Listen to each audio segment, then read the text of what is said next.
to our another meeting. Another day, this November 28th, sorry about that, day 6.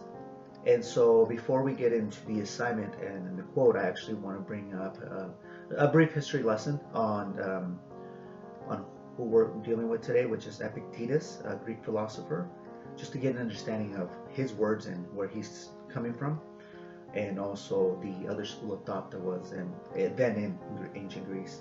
So Epictetus says, we have 2 ears and 1 mouth, so we can listen twice as much as we speak.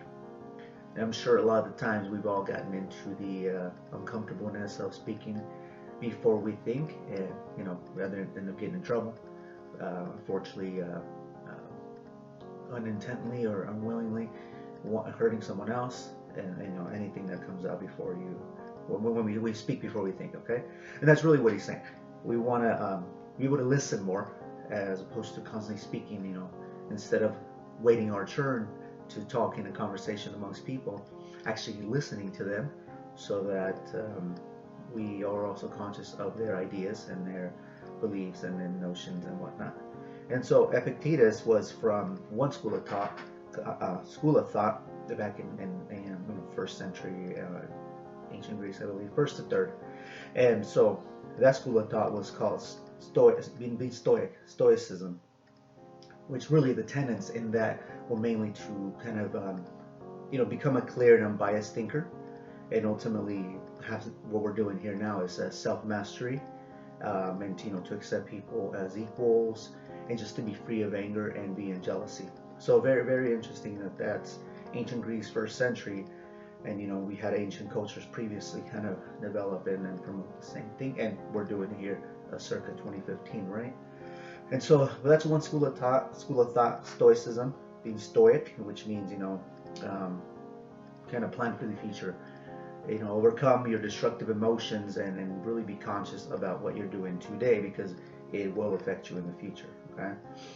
Now the other school of thought was by Epicurus. So I believe it's mind me here, Epicureanism. There it is. Epicureanism was more of a let's seek out pleasure, and then minimize pain, and almost in a sense of live for now. Let's get it now. Let's have all the pleasure now, and then we'll deal with the pain later. But there's a confusion there in that aspect of what school of thought really meant. There was a letter by Epicurus in one of his writings that says, no, we're not looking for just pain, pleasure by going on drinking bouts and getting with women and having all the luxuries.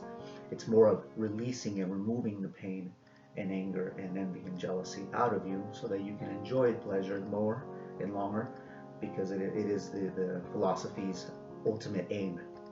So again, you have Stoics versus Epicureanism.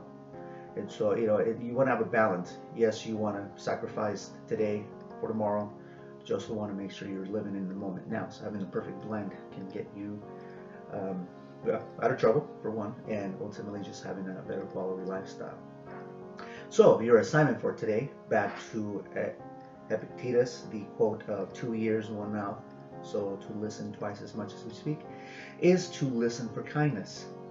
A lot of the times we are living in our own minds, in our own heads, in our own world, but we forget to listen to what's actually going on in the world around us.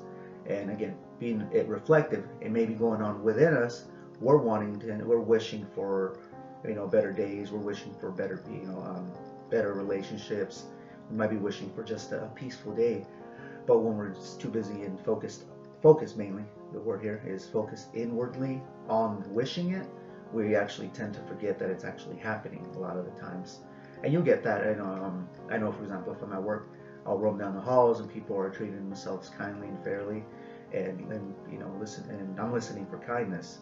And doing that, just really being consciously with your ears, listening around, your school, your work, your gym, wherever it might be. Try to focus more on the good deeds of other people, and that actually will kind of help you reshape your thinking about what it means, to be kind, and how other people do it as well. And ultimately, these exercises and self-disciplines as well are a way to help rebuild your neural pathways up in your mind, so that you're able to to just have a new and different ideas and approaches to overcoming challenges and walls. Okay. All right, guys. Sorry, this one's a little longer, but I wanted to also include some of that school of thoughts that still to this day are affecting us. Stoic is I'm gonna save, save for retirement, have a great lifestyle life. Epicureanism is that YOLO, you only live once, right? So make the decision based on your daily living, and do the best to again listen for kindness today, November 28th. Thank you. Health is wealth, and health always starts as a state of mind.